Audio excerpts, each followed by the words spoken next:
the lucrative, I guess, small town karate studios. Just and Mori Tanaka just raking it up. Yep. Now it seems to be. We're not sure what happened. We're not sure exactly why they fell apart. We think maybe Snyder murdered someone. That was my thought during it. Do we think he murdered his wife? Could have been. Right? Beautiful white woman, beautiful blonde white woman. Yeah, well, because he says, he has that line, he's like, I teach ninja, not murder. Yeah. Do we think Snyder? Mori Tanaka wanted to get out or something? Snyder maybe trying to teach him a lesson? Yeah, it could. I didn't even put it that much into it, but now looking back at it, I don't see why that's not why that's not the case. Otherwise, there's no other reason for Grandma not to be there. Why not have Grandma there? I guess it doesn't fit in this old man in the cabin sort of motif, but right. But no, I think that's precisely probably what happened. Ooh, love it. Yeah.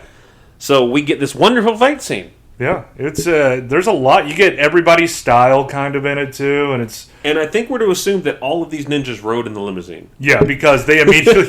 That's what I was laughing about too. It's like they waited for him to get out, like clown car this thing to get out of this. Yes. And there's a lot of ninjas. There are. It looks to be about 8. Yeah. And we get to see the kids in action for the first time. time. Some of them are wearing sunglasses too. Yeah. I don't know what the face like. Yeah. The sort of the plastic wear around the eyes, that was a weird choice for me. I guess it's protective. Yeah, sure. I mean, UV is dangerous, but especially... would you be more scared of a guy dressed as Snake Eyes now coming at you, or more scared as a kid of these guys coming at you? You know what? I'm sitting there talking about how weird it is to have the face covering, and here Snake Eyes is, brand new G.I. Joe movie. Eye covering. Yeah. Yeah, maybe this was where that came from. Maybe it was influenced. Yeah. What does Tom Tom always have in his mouth? Is it always a spoon, or is it always something that we're led to believe? It does feel like it's always something, doesn't it? Yeah. He, when he gives the speech about, like, Ninja's fond of nature. Yeah. Because he's fond of it, because he loves it. Mm-hmm. And then he has something hanging out of his mouth that looks like a rat. I didn't know what that was. Me either. Yeah. I still don't. Because I see what they're eating. They're eating basically vegetables and rice. Yeah. But... maybe it's noodles and rice. It looks like he has a mouse, like a cooked mouse in his mouth. And he has it hanging out of his mouth. Yeah. Go back and watch it. All you people that are listening. Grandpa gets his words thrown back in his face because Grandpa was like, you need to stay inside. He's like, a ninja shouldn't be overconfident. But Grandpa also shouldn't be using these kids as fighters anyway. Right. He had every right to be mad. I disagree with Colt. Yeah. You are in the wrong here. Yeah. They go home and... they meet Emily and all that stuff, but that's not what I want to talk about. What I want to talk about is perhaps the coolest room in cinema history. The first shot of this room will make a child cream his jeans. 12-year-old Mark getting that room. Man. I mean, a trampoline to get up on your bunk bed? Yes, please. Is that a workout tramp where it's just a little circle in the middle? Is that a workout one? I guess so, because Colt. That's not fun. That doesn't look like fun. Well, that looks he like uses work. it to rapidly get in bed to avoid his mother. I like that idea. Yeah. They have parent detection on the stairs. Yep. Some type of tripwire set up in the house. But maybe the coolest thing of all, other than the wallpaper, I looked for ninja wallpaper a lot after this movie, is you might think, oh, he's going to talk about Super Mario Brothers 3. But I'm not. I'm going to talk about how strange it is and how kind of cool it is they have a James Worthy poster. Okay. Because of all the posters that young boys would have on their wall, odds are they couldn't get Michael Jordan. Right. That's my guess. Right? You're not going to have Michael Jordan's like, no, you wouldn't pay me, Yeah. So they have, and they're in Los Angeles or somewhere around the surrounding areas. They just got a picture of old man James Worthy. Yeah, James Worthy. Bearded, bald James Worthy, who's looked old since he started as a rookie. I guess it was either Vlade Divas. Yeah, who were 91 Lakers probably.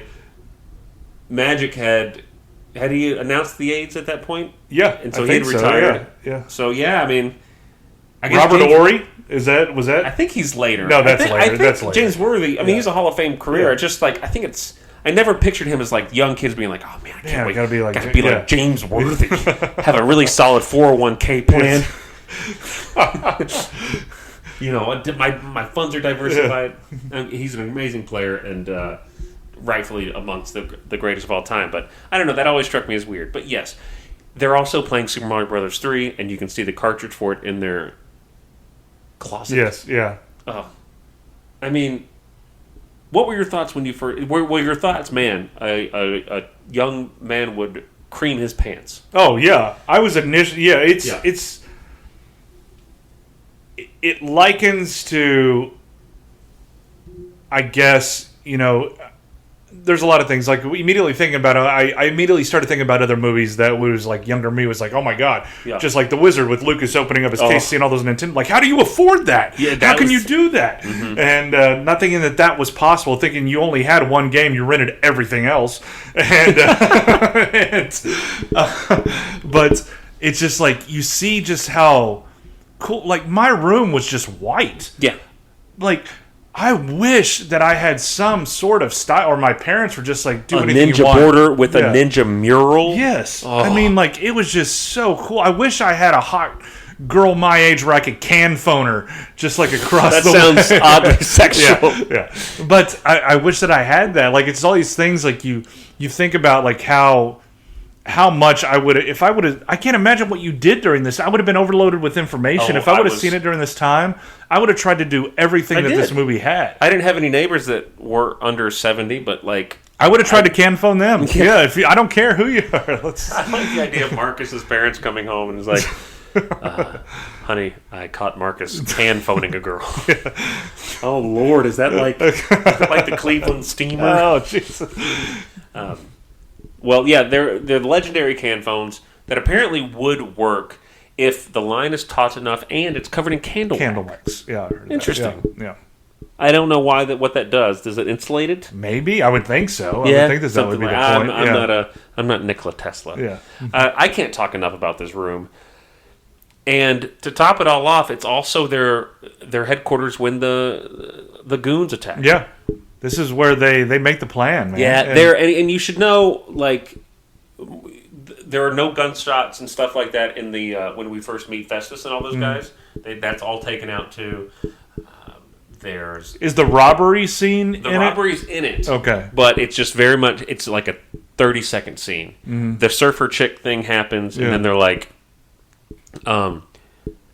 he tells everyone to go, and then like the idea of getting guacamole or tamalitos. Don't get the green stuff. No, yeah. Come on, that's the best part. Yeah, that is. And they're like, oh, and you, my good man, you can open a cash register. That's right, us three boneheads are holding you up. Yeah. Like the stuff when he's behind the counter and they get the address, all that stuff's gone. Gotcha. So, watching this as the director's cut, and there was something like when I wanted to ask you. Yeah. Is the part when they say, okay, when they're just done with the shit, when the three guys are just like, we got to, Fester and all them are just done with it. We got to kill these. Now, they literally say, we have to kill these kids now. Is that in the movie? Yes. Okay. They say that. I mean, I think this scene particularly is probably the most violent scene. I mean, it's not as harrowing as like the Snyder grandpa fight. Right. I thought you were about to say the Snyder cut of Justice League. No, but it is like, it's like the Home Alone thing. It's like, these men would be poisoned or died. Yeah. And like, the scene where he gets the guy's neck with the log remover, like that's not in there. So yeah, when Festus gets hung by his neck on the staircase, he does say, I'm going to kill those little kids. He's like, but I thought we wanted them alive. I want us alive, dude. That's all in there. Yeah. There's some extra fighting that's taken out. Like a lot of the fight scenes with Colt are a lot longer. The White Room scene where he's in the renovation room is a lot longer. I talked about this with Lucy. Why are they all in the same room? I think just so the brothers could go set up other stuff to where they could trap them all inside one. Is that what you're asking? No, I'm sorry. Why do all the brothers live in the same room? Oh, yeah, that's a good. Doesn't point. This house seem large? Maybe they were remodeling a cooler freaking room for somebody. Yeah, maybe Michael, because I think he's the older. Yeah, or maybe Colt's the oldest. I think Colt. I don't know. Also, fun fact: his name was going to be Pony. And Max Elliott Slade said, "Isn't Colt cooler?" Colt's a little cool. Mustang or Colt? I would Yeah, Mustang was in the European. So, was it? Oh, nice. There is a cut where Victor Wong calls him Mustang. Ah, I like it. Yeah. I like Colt more. I do, but I think if it's between Pony and Mustang, yeah. So we get a fun Home Alone thing. There's not much to talk about other than, I'm sure you've seen that scene a bunch. I think it's time to go to maybe the most, my favorite parts as a kid were on the ship. Mm-hmm. Yeah. Like, that whole, where it's like the circumstances are amped up a bit. Yeah. It's you're getting the stakes are high is what I've been trying to think to say. And these kids are kidnapped, and Snyder's going to possibly kill them if he doesn't back off. Yeah. And we get the emergence of old Grandpa in his blue satin ninja suit. Man, it is like bedtime for Grandpa Ninja. It's something that I would sleep in. It is. And what's great, Snyder has the same one except it's red. Yeah. I like Snyder's. Snyder's is pretty badass for back then. This guy coming down. Yeah. He's great. He's really his hair is perfect. He gets lines like, "Oh God, I love being a bad guy." Yeah, it's like he reminded like Terry, Karate Kid. Oh, Terry Silver. Terry Silver could have, exactly. Yeah. The thought crossed my mind that this is somehow connected.